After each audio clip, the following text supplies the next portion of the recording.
ரஜினி படம் ரஜினிக்காக தான் ஓடும். ரைட்டுங்களா?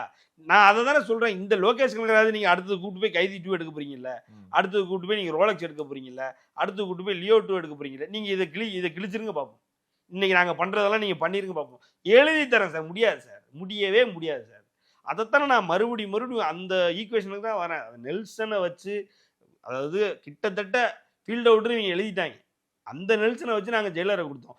உச்சபட்ச டைரக்டராக இருக்கிற லோகேஷ் கனகராஜ் லியோவை கொடுத்தீங்க. யார் பெருசு உங்களுக்கே தெரியும். ஸோ விஷயமே இதுதான் சார். இங்கே நீங்கள் உடனே ஈக்குவேட் பண்ணும்போது தப்பாக ரஜினி படத்தில் லிங்கா எப்படி ரைட்டுங்களா, அதே 2014 லிங்கா வந்துச்சு எப்படி, கபாலி எப்படி ரைட்டுங்களா, இந்த டிஃப்ரென்ஸு விஷயம் அதுதான் எழுதுறாங்க. விஜயோட இயக்குநர்களை தானே நீங்க எடுத்துட்டு போய் ஒரு படம் பண்றீங்க, அப்ப நீங்க என்ன எங்களுக்கே சவால் விடுறீங்க, அந்த மாதிரியான வார்த்தைகளும் வருது. விஜயோட இயக்குனர் எப்படி இவர் ஆறாரு புரியல எனக்கு. அப்போ கமலோட இயக்குனரை இவர் எடுக்கலையா, விஜய் எடுக்கலையா? அதுக்கு முன்னாடி மாஸ்டர் பண்ணிட்டாருல சார். எப்படி பார்த்தாலும் சார், நீங்க அதுக்கு முன்னாடி இப்போ இவர் கார்த்தியோட டைரக்டர் நீங்க எடுத்தீங்க, அப்படி கார்த்தியோட டைரக்டர் பூரா இவர் எடுக்கிறாரு. அது என்ன கதை?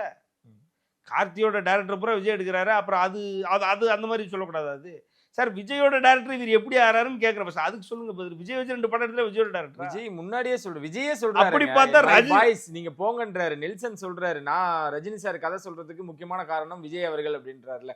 சோ இதெல்லாம் பார்க்கும் பொழுது அவங்க எழுதுறது இப்படி சொல்லுங்களேன். ரஜினியோட டைரக்டர் வச்சு தான் விஜய் வாழ்ந்திருக்காரு. சொல்லலாமா? நான் சொல்லுவேன், நான் அழகா சொல்லுவேன். நான் எக்ஸாம்பிள் சொல்லவா? கே.எஸ். ரவிக்குமார் யாரோட டைரக்டர்? ரஜினி அவர்களோட. சார் இந்த மாதிரி 10 சொல்லலாம்ல உங்களுக்கு. நீங்க சொல்லுங்க, சொல்ல ஆரம்பிச்சா 10 சொல்லலாமா இல்லையா? எல்லாரும் இவங்கெல்லாம் வச்சு தான் சார் படம் எடுத்தாரு விஜய். அப்புறம் எப்படி? அப்புறம் அதெல்லாம் என்ன கணக்கு?